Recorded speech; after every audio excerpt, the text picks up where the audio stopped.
Restricted airspace. Aircraft operations is not forbidden, but it is subject to restrictions. Whereas prohibited areas are wholly prohibited, there are some restrictions associated with restricted airspace. Located in an area where either airborne or ground-based activities are routinely conducted that may be hazardous to aircraft. For example, like artillery firing or aerial gunnery or high-energy laser and missile testing. There are statuses associated with restricted areas, so check the sectional and controlling agency for hours of operation. Some restricted areas are always active and others are part-time. Restricted, known as joint use areas. The FAA, usually the Flight Service Station, is responsible for joint use areas and will be notified by the appropriate agency when the area is active. When not listed as an hour of operations, available for civilian use without specific ATC clearance. When listed as an hour of operation and active, controllers keep IFR traffic clear of the airspace, and VFR traffic is not permitted to enter the airspace. ATC will not issue a clearance at the time. On charts, restricted areas are very similar to prohibited areas in that it's a blue hashed line with blue identifying number in the prefix R. Just southeast of Washington, D.C., we can take a look at these restricted areas, R6608, A, B, and C.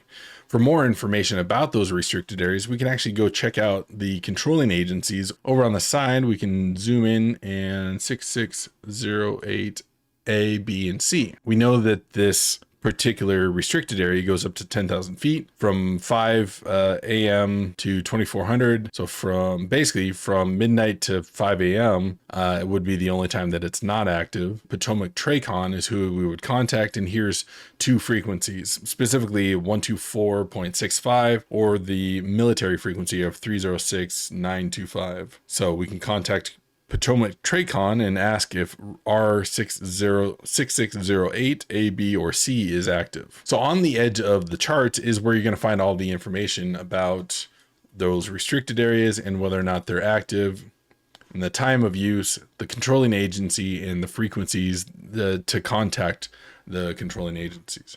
For example, P40 is up to but not including 5,000 feet. P40 is the prohibited area around Camp David. So it's up to 5,000 and it's continuous. So entire time for that prohibited area. But the restricted area, R4009, if we go check it out over here, is 5,000 to 12,000 when active, and then it overlays P40. Washington Center 134.15 is the controlling agency. So technically you can fly over the Camp David through the restricted area when it is not active, meaning when the president is not there.